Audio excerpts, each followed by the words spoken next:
로마서 13장 12절입니다.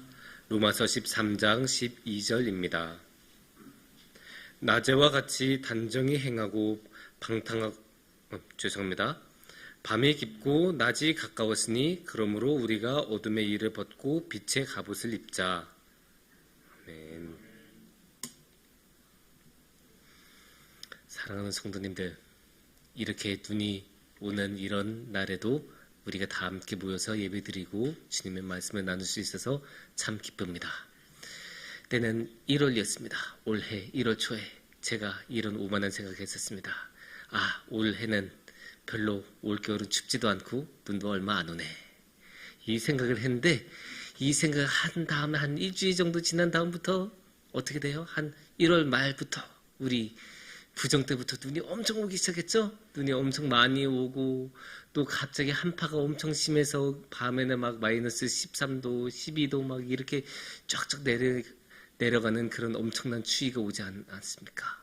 그래서 이렇게 저는 추위가 너무 싫은데 그런 추위가 오니까 너무 힘들기도 하고 눈도 많이 쌓이니까 또 눈 오면 어떻게 하겠습니까? 또 치워야 되지 않습니까? 오늘 오전도 열심히 치우고 소금 뿌리고 치우고 소금 뿌리고 빗자루질하고 이렇게 계속 하다 보니까 이제 밥 먹을 때가 됐구나 이렇게 시간이 후딱후딱 지나갑니다.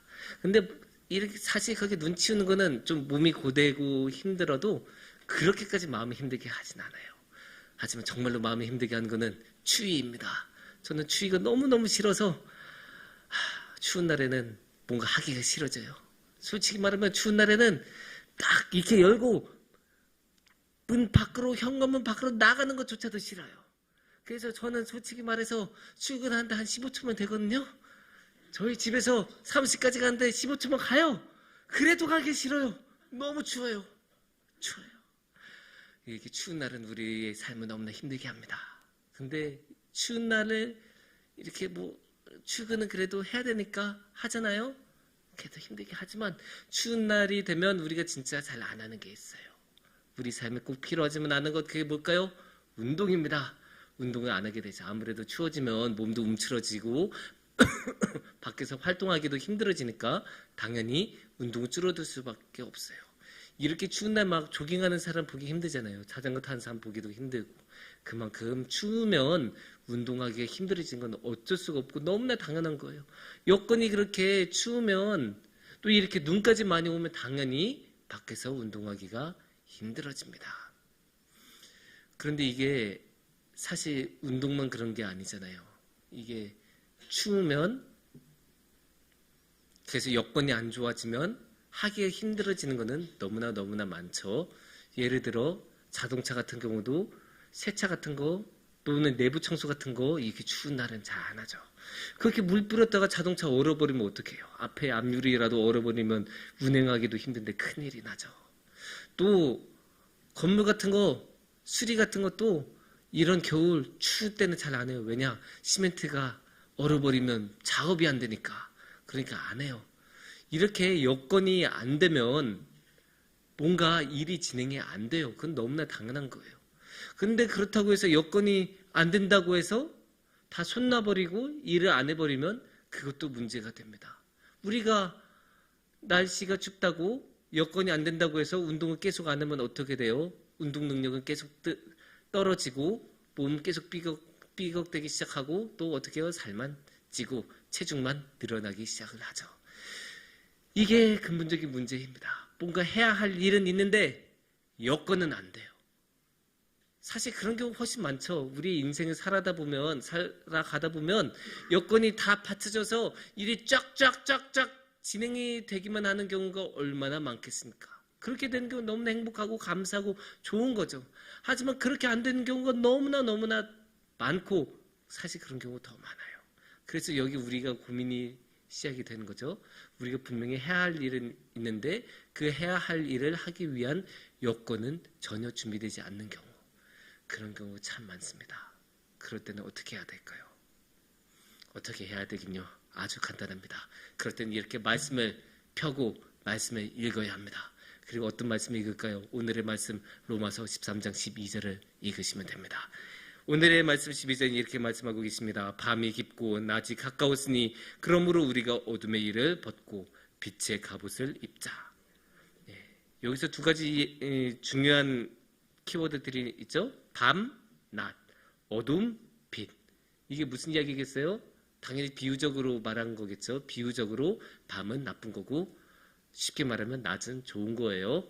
우리가 그거를 그렇게 이해하기 어려운 건 아니에요. 왜냐? 밤은 보통 어둡고 춥잖아요. 그래서 어떠한 위험한 일이 벌어질지 몰라요. 그러니까 이제 우리나라는 굉장히 치안이 좋으니까 사실 밤에도 다 편의점 갔다 오고 치킨 먹으러 가고 막 그러는데 정말로 치안이 안 좋은 나라에서는 밤 9시 이후 뭐 해지고 난 뒤에 어디 골목길 간다? 꿈도 못 꾸는 그런 나라들 되게 많아요.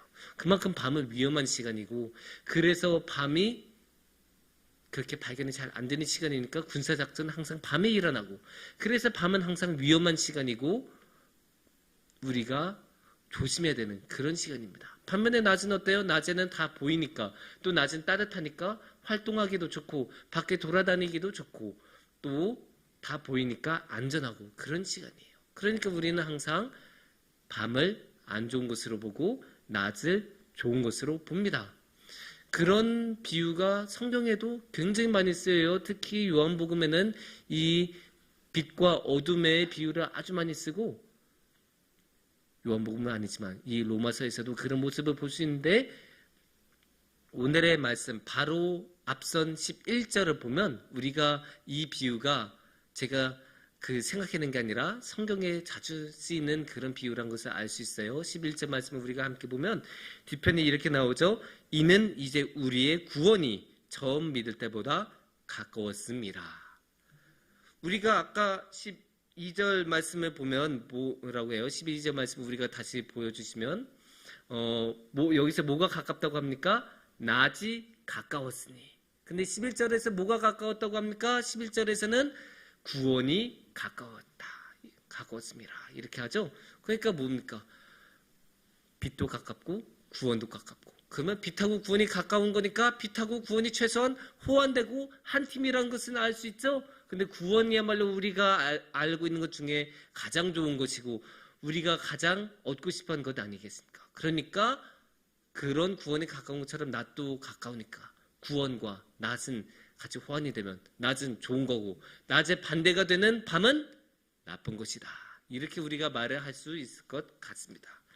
그러면 이렇게 낮과 밤, 빛과 어둠 그런 게 이제 혼재하고 이렇게 혼합되어 있는 이 세상에서 이 모든 것이 횡행하는 이 세상에서 우리는 그러면 무엇을 하면서 살아가야 할까요? 12절 말씀을 우리가 다시 보면 이렇게 말씀을 하고 있습니다. 우리가 어둠의 일을 벗고 무엇을 입자? 빛의 갑옷을 입자. 이렇게 말씀하고 계십니다. 빛의 갑옷을 입자고 합니다. 빛의 갑옷이 구체적으로 무엇인지 우리가 알기는 어려워 여기에요. 그렇게 자세하게 나오진 않으니까. 하지만 우리가 지금까지 말한 그 비유들을 생각하면 빛의 갑옷은 아무래도 좋은 것이겠죠. 어둠에 관련된 그런 나쁜 것이 아니라 빛의 갑옷, 좋은 것을 우리가 하자. 그런 말씀이에요. 그러니까 이러한 빛과 어둠이 함께하는 이 세상에서 우리는 좋은 일을 하면서 살자. 좋은 것, 빛의 갑옷, 빛의 편에 서서 좋은 일을 하자. 이렇게 로마서 말씀은 말씀하고 계신데 여기서 우리가 다시 한번 이 로마서 13장 12절 오늘의 말씀을 다시 한번 정확하게 봐야 돼요. 다시 한번 이 12절 말씀을 보면 밤이 깊고 낮이 가까웠으니 라고 하고 있습니다. 낮이 가깝다. 이 말은 무엇입니까? 낮이 가깝다. 이제 낮이 곧 온다라는 말이죠. 이제 조금만 있으면 낮이 와요. 여기서 우리가 결정적으로 생각해야 되는 게 있어요. 지금 아직 낮이 아니에요. 낮이 아니니까 가깝다고 하는 거예요.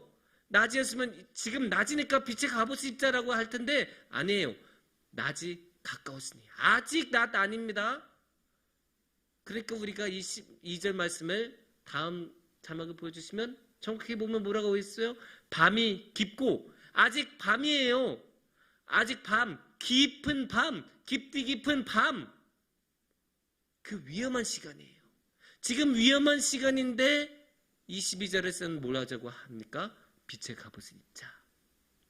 성경 말씀은 밤이고 어려운 시간이고 위험한 시간인데도 좋은 일을 하자. 해야 할 일을 하자, 정도를 걷자, 이렇게 말씀하고 있어요. 밤 위험한 시간이에요. 여건이 안 되는 시간이에요. 위험한 시간이에요. 하면 큰일 날 수 있는 시간이에요. 그래도 지금이 빛의 갑옷을 입을 때라고 오늘의 말씀은 말씀하고 계세요. 이게 참 어려운 일이에요. 여건이 안 되는데 그 여건을 거슬러서 그 여건에도 불구하고 그 일을 해낸다는 건 정말로 어려운 일이에요. 그래서 이 말씀이 굉장히 속상하게 들릴 수도 있고 서운하게 들릴 수 있어요. 아니, 남의 사정도 모르고 저렇게 그냥 해야 한다고 그냥 하라고 하나? 이런 마음이 들 수도 있어요. 그런데 우리가 이런 것도 생각해 봐야 돼요. 우리가 사람이 가지고 있는 특성, 보편적인 특성 중에 하나가 일은, 특히 힘든 일, 귀찮은 일은 어떻게 해요? 최대한 미루고 싶죠. 조금은 뭐 내일 해도 될 것 같은데, 10분 있다 해도 될 것 같은데, 그렇게 생각하죠. 제가 다니던 대학에는 유명한 노래가 있었습니다. 오늘 할 일은 내일 하고, 내일 할 일은 모레 하고, 모레 할 일은 언제 할까요? 아니에요. 모레 할 일은 하지 않습니다. 그렇게 결국 일을 미루다 보면 안 하게 됩니다. 그게 사람의 습성이에요. 그래서 우리가 여건이 안 된다고 일을 안 하기 시작하면, 지금 안 하기 시작하고 여건이 조금 좋을 때, 날이 따뜻할 때 할까? 그렇게 미루다 보면 결국 안 하게 되는 게, 그게 인간의 습성이에요. 그게 인간의 너무나 당연한 본 모습이고 웬만한 사람들은 여기서 벗어나지 않아요. 그러니까 성경은 그러지 말고, 비록 지금 여건이 힘들더라도 네가 힘든 거 다 아는데, 근데 너 지금 안 하면 결국 안 하게 되니까 그냥 지금 조금 어렵더라도 하자, 그렇게 말씀하고 계신 거예요. 우리가 앞서서 운동 이야기를 했잖아요. 운동이야말로 이거에 관한 대표적인 이야기예요. 우리가 운동을 하는 게 힘들잖아요. 하면 힘들어요. 그게 힘드니까 우리가 운동을 했을 때 땀도 나는 거고, 그게 힘드니까 숨도 이렇게 차고 그런 거죠. 그러니까 우리가 운동을 하기가 너무나 싫어요. 그래서 우리가 이렇게 여건이 안 좋아지고 날씨가 추워지고 눈이 오고 그러면 어떻게든 안 하고 싶어요. 그래서 이유를 찾기 시작하죠. 그리고 솔직히 말하면 운동을 안 해야 할 이유, 정당한 이유는 너무나 많아요. 수백 가지라도 될 수 있어요. 이렇게 눈 올 때 운동해서 뛰다가 미끄러져서 넘어지면 어떡하냐? 그러면 발목 다치고, 그럼 더 운동 못한다. 몸이 더 다치고, 그게 더 마이너스다. 이렇게 추울 때 운동하면, 이렇게 해서 감기 걸리면 그게 육신에 오히려 더 안 좋다. 별 핑계, 별 이유 다 될 수 있어요. 제가 핑계라는 말을 썼지만 이게 핑계 같지가 않아요. 왜냐? 100% 옳은 말이고 정당한 이야기예요. 정말 이렇게 눈길에서 뛰다가 넘어지면 그게 더 큰 사고고 그게 더 손해예요. 그거 맞아요. 근데 우리가 그것도 알아야 돼요. 우리가 운동을 하다 보면, 운동을 하다가 하루 쉰다고 해서 몸이 극적인 변화가 일어나겠습니까? 아니에요. 큰 변화 안 일어나요. 근데 그런 거는 있어요. 우리 몸이 이렇게 근육 운동 같은 거 하잖아요. 헬스도 하고 막 열심히 운동하면 우리 몸이 한 20일 정도는 기억을 한대요. 근육이 운동했던 거를 기억을 해요. 그래서 언제든지 그렇게 운동하면 다시 운동할 수 있을 정도로 항상 긴장이 되고 준비가 되어 있는데, 그렇게 20일이면 한 3주 정도잖아요. 3주 정도 운동을 안 하기 시작하면 몸에서 쭉쭉 근육이 이제 슬슬 빠지기 시작해요. 이제 뇌에서 생각한대요. 이 몸은 이제 더 이상 운동할 필요가 없구나. 운동을 안 하는 몸이구나. 그렇게 생각하고 서서히 근육에 영양소를 안 보내고, 그러면 그게 뭡니까? 그 유명한 근손실이 그때부터 일어나는 겁니다. 그래서 쭉쭉 그때부터 근육이 빠져요. 그러니까 하루 운동하는 거 괜찮아요. 근데 그게 20일이 되기 시작하면 문제가 생기고, 아마 반년 정도 운동을 안 하면 그때는 극적인 변화가 아마 일어날 거예요. 신앙도 크게 다르지 않아요. 신앙생활도 비슷해요.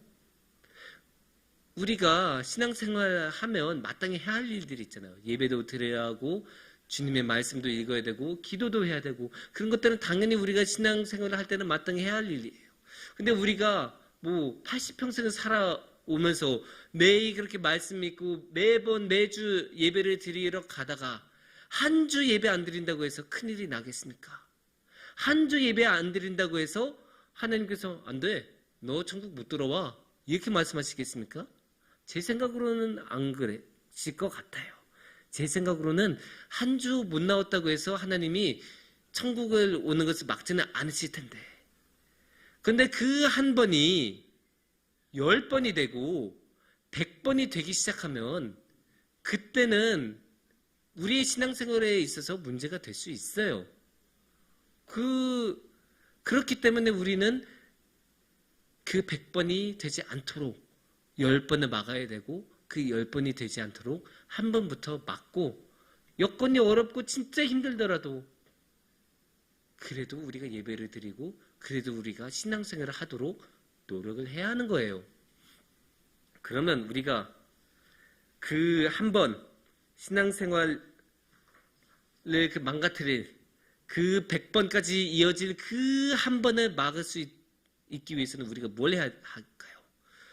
말로는 되게 쉽잖아요. 말로는 또 마땅히 그렇게 해야 될 것 같고, 근데 우리가 살다 보면 정말 여건이 힘들 때가 있거든요. 몸이 너무 아플 때가 있고, 또 집안 사정이 너무 힘들 때도 있고, 경제 사정이 너무 힘들 때가 있고, 너무나 여건이 힘들 때가 있어요. 그러면 그럴 때 정말로 우리가 그 한 번을 피하려면 어떻게 해야 되겠습니까? 우리가 일단은 어떻게든 할 수 있는 방법을 찾아야 돼요. 운동도 그래요. 그냥 운동도 춥다고 아유 그냥 못 나가겠네, 방법이 없네, 그리고 마음을 포기해버리면 그걸로 그냥 끝이에요. 방법이 없어요. 하지만 그렇다고 우리가 그냥 손 놓고 있을 수 있습니까? 안 되죠. 어떻게든 방법을 찾아야죠. 그래서 운동선수들은 어떻게 해요? 프로 선수들은 이렇게 추운 날 우리나라에서 운동 못하니까 외국으로 나가잖아요. 그 전지훈련을 가지 않습니까? 물론 우리는 프로가 아니니까, 선수가 아니니까 그렇게까지는 할 수 없어요. 그러면 우리는 어떻게 해야 됩니까? 우리는 헬스장 가면 돼요. 헬스장은 항상 비슷한 온도로 맞춰져 있고 비슷한 습도가 맞춰져 있으니까 어떠한 날씨에서도 운동을 할 수 있도록 마련이 되고 준비된 공간이 헬스장이에요. 그러면 우리 신앙에 있어서 신앙의 헬스장과 같은 곳은 어디겠습니까? 교회예요. 교회이고 예배당입니다. 그러니까 우리가 예배당에 와서 예배드리고 함께 말씀을 나누고 함께 기도하는 거예요. 그렇게 우리는 혼자서 하기 힘들다면, 혼자서 할 수 있는 여건이 안 된다면 이렇게 교회에 와서 함께 말씀을 나누고 예배를 드리는 것입니다. 그렇게 해야 우리가 그 100번으로 이어지는 한 번을 피할 수 있는 거고, 어떻게든 그 어려운 여건 가운데서도 그 신앙의 근육을 잃지 않고 그 신앙의 끈을 잃지 않고 끝까지 주님의 손을 붙잡을 수 있습니다. 그래서 우리는 어떠한 경우에도 빛의 갑옷을 입으려고 노력해야 합니다. 물론 그게 어려운 것 압니다. 우리 사랑하는 성도님들, 정말로 우리의 삶의 여건이 안 되는 경우가 있어요. 정말로 너무나 힘든 경우가 있어요. 그래도 제가 여러분에게 자신 있게 말씀드릴 수 있는 것은, 그렇게 힘들다고 해서 우리가 신앙의 운동을, 신앙생활을 아예 놔버리면 그냥 그걸로 끝나는 거예요. 이건 지극히 상식적인 이야기 아닙니까? 우리가 어떻게든 신앙생활을 해야 하나님으로부터 힘을 계속 얻는 거고, 그래야 이제 변수도 생기는 것 아니겠습니까? 그냥 있으면, 그냥 힘들다고 아무것도 안 하고 그냥 손 놓아버리고 있어버리면 그냥 그 상태로 쭉 가지 않겠습니까? 그냥 그 상태로 쭉 가고 변화가 없는 거예요. 변화 없이 그냥 그 힘든 여건 가운데로 그냥 그대로 살아가는 거예요. 그래서 여기서 어떻게든 변수를 만들고 어떻게든 변화의 불씨를 살려내려면 힘들더라도 도전을 해야 되는 거고, 힘들더라도 투자를 해야 되는 거고, 힘들더라도 신앙의 운동을 하고 신앙의 생활을 해야 하는 거예요. 그래야 우리의 삶이 조금이라도 그 어려운 여건을 뚫고 나아올 수 있는 그런 길을 찾을 수 있습니다. 그래서 그 모든 어려움 가운데서도 우리가 그 신앙의 끈을 놓지 않았을 때 주님은 우리의 손을 잡아주시고 끝끝내 그 어려움에서 그 신앙을 유지할 수 있도록 우리를 지켜주시고 그 어두운 여건에서 우리를 끄집어내 주실 것입니다. 그 주님의 손을 끝까지 붙잡고 함께 하시는 우리 성도님들이 되시기를 축원합니다. 함께 기도하겠습니다.